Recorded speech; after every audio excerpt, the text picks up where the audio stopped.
Bismillahirrahmanirrahim. Assalamualaikum warahmatullahi wabarakatuh.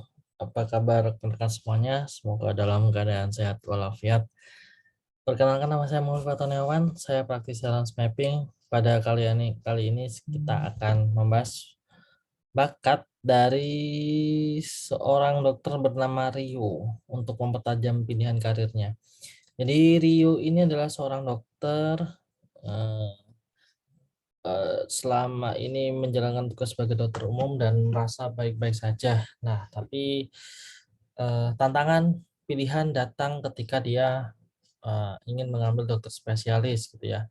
Jadi ada pilihan dokter spesialis penyakit dalam, spesialis penyakit kandungan, bahkan ke spesialis anak gitu ya. Pada dasarnya dia cukup terbuka dengan saran dan masukan orang lain gitu kan. Akhirnya dia ingin memperdalam pilihannya dan memilih dengan tepat menggunakan asesmen trans mapping gitu ya.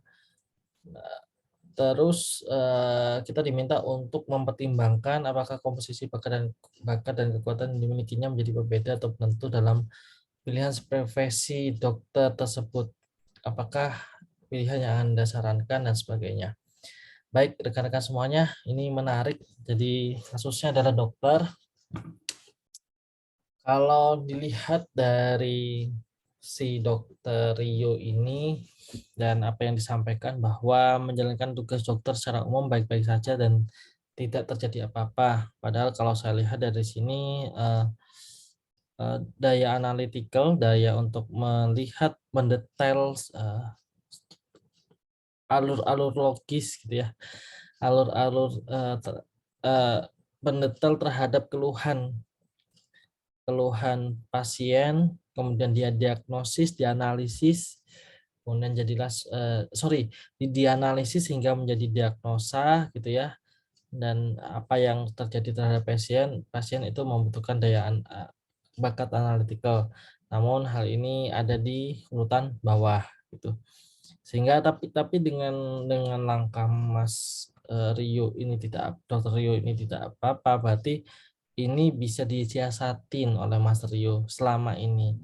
Saya menduga bahwa Mas Dokter Rio ini memang tekun untuk belajar, tekun untuk mengumpulkan referensi ya, belajar dan mengumpulkan referensi sehingga apa yang dia kerjakan ini tidak sulit bagi dia untuk menyesuaikan gitu ya. Jadi tidak sulit bagi dia untuk belajar tentang kedokteran ya, karena memang learner, suka belajar, input dan suka mengumpulkan apa yang dipelajari, termasuk ngasih measure ya, apa yang dia standarnya tinggi gitu ya, punya responsibility juga untuk sebagai bentuk tanggung jawab dan sebagainya. Nah, ini sudah berlaku nih dokter ini. Deliberatif itu sifat bakat untuk kehati-hatian ya dan teliti, dan itu diperlukan dokter untuk hati-hati dalam memutuskan diagnosis. Ini di angka 17 ya, kemungkinan juga ini masih netral ya, teman-teman semuanya, netral mendekati ke kuat gitu. Nah, menariknya gitu ya, karena dokter ini sifatnya adalah menyembuhkan gitu ya, mengembalikan mengembalikan kondisi. Saya mau mengambil contoh kalimat yang sederhana ini, restoratif ya. Restoratif kan berhubungan dengan mengembalikan kondisi dalam keadaan normal, begitu juga sakit ya. Sakit itu kan tidak normal ya. Nah, yang mendorong untuk orang mendorong untuk memperbaiki hal-hal yang normal ini ke hal normal ini restoratif. Namun ini rendah gitu ya. Maka sebenarnya agak tidak ada dorongan yang alami ya untuk mendukung kesembuhan pasien. Nanti kita akan bicara tentang termasuk ke self assurance. Self assurance yang lemah biasanya kadang-kadang suka ragu terhadap apa yang dia harus putuskan atau dia harus pilih. Nah, kembali lagi ke pilihan tadi. Jadi dokter umumnya sudah ya, Mas Dokter sudah mensiasatinya. Kemudian yang selanjutnya adalah bagaimana dengan spesialis penyakit dalam. Kalau saya lihat, spesialis penyakit dalam ini punya keruwetan atau kerumitan kasus yang luar biasa ya. Karena penyakit dalam ini organ dalam kita itu benar-benar sangat rumit, detail, dan resikonya benar-benar sangat tinggi. Nah, yang jadi bakat pendukung Mas Rio gitu ya, ada di responsibility, untuk bertanggung jawab ya. Kemudian maximizer juga ini untuk melakukan standar-standar penanganan medis yang tinggi, dan juga ditambah dengan deliberatif dan mungkin belief juga. Deliberatif, hati-hati gitu ya, meskipun putih tapi ini bisa diupayakan oleh Dr. Rio, dan belief juga gitu, dorongan untuk menolong meskipun juga tidak terlalu alami muncul gitu. Kemudian namun catatan saya, beberapa yang dibutuhkan sebenarnya malah ada di bawah gitu ya.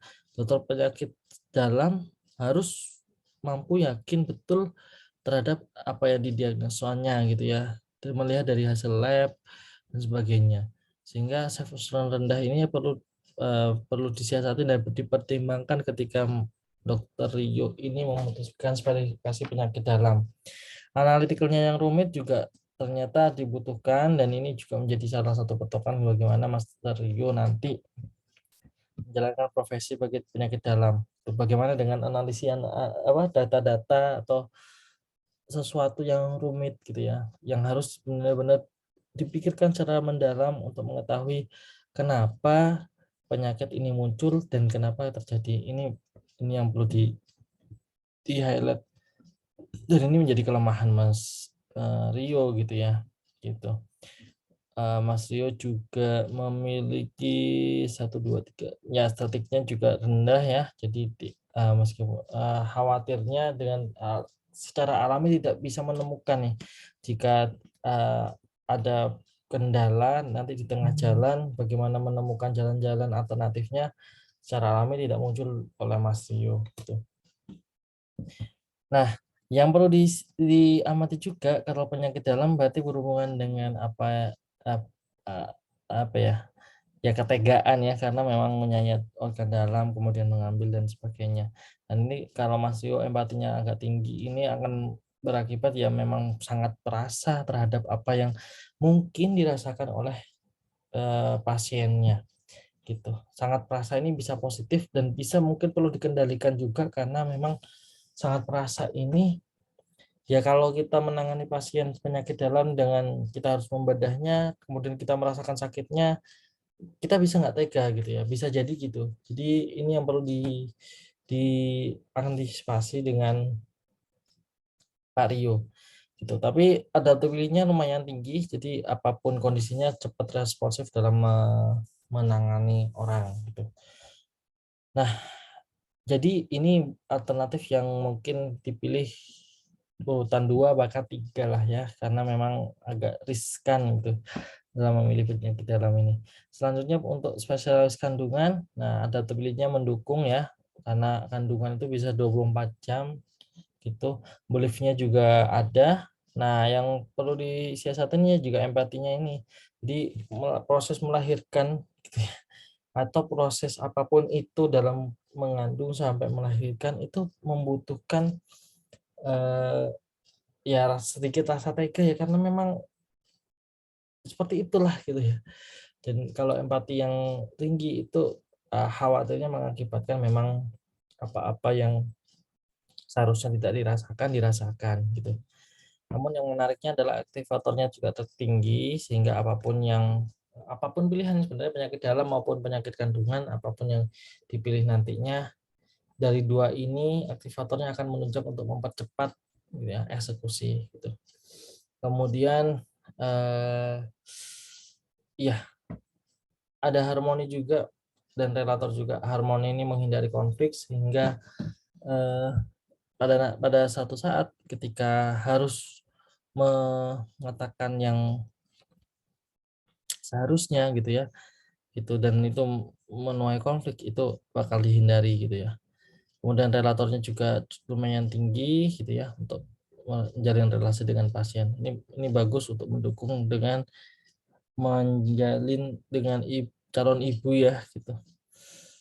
Yang menarik ini, ya sama ya, self assurance-nya juga, analytical-nya juga, meskipun kalau ini di atas ini tidak akan jadi masalah, di netral pun juga sebenarnya tidak akan jadi masalah. Tapi sebenarnya ini dibutuhkan banget, dokter punya analytical self assurance gitu.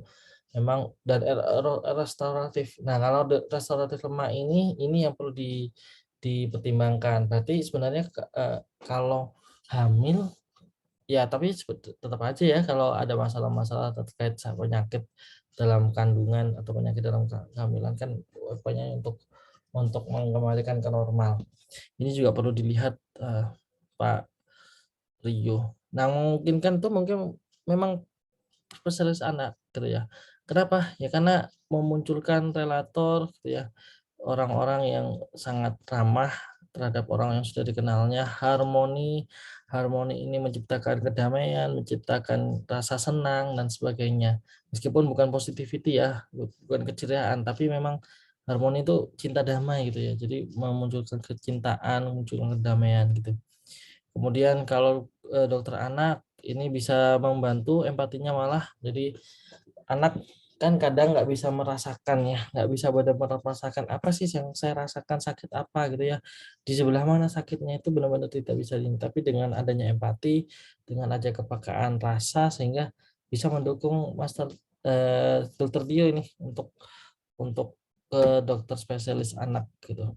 Maximizer juga ya memberikan standar yang tinggi karena memang biasanya orang tua itu dalam kalau anaknya sakit itu dikasih standar yang tinggi, dokter yang terbaik dan sebagainya gitu. Responsibility juga mendukung nantinya gitu ya. Kemudian itu aja juga, kalau dari 3 pilihan itu saya lebih cenderung untuk mempertimbangkan dokter ini menjadi spesialis anak karena memang jarang banget, eee, apa ya, jarang banget bakat lemahnya harus digunakan gitu ya. Jadi daripada bakat lemah yang digunakan, lebih baik yang ada yang di sebelah kiri nih, yang 1 sampai 8 ini benar-benar di 1 sampai 7 dan 8 sampai 14 inilah yang benar-benar harus dioptimalkan sebenarnya gitu. Nah, eee,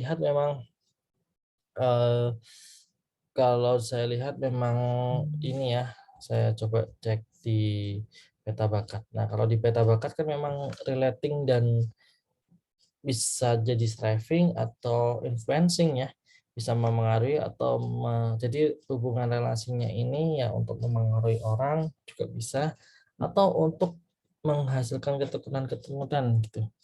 Gitu. Jadi kalau dilihat memang relating dan striving seorang dokter yang memang benar-benar patuh terhadap jam terbang gitu ya, patuh terhadap konsistensi aturan dan sebagainya. Dan ini memang benar-benar cocok bahkan untuk spesialis anak gitu ya, gitu. Kemudian relatingnya ini yang akan membantu, Mas Rio ini untuk berkomunikasi dengan anak dengan lancar dan memahami apa yang dia butuhkan gitu.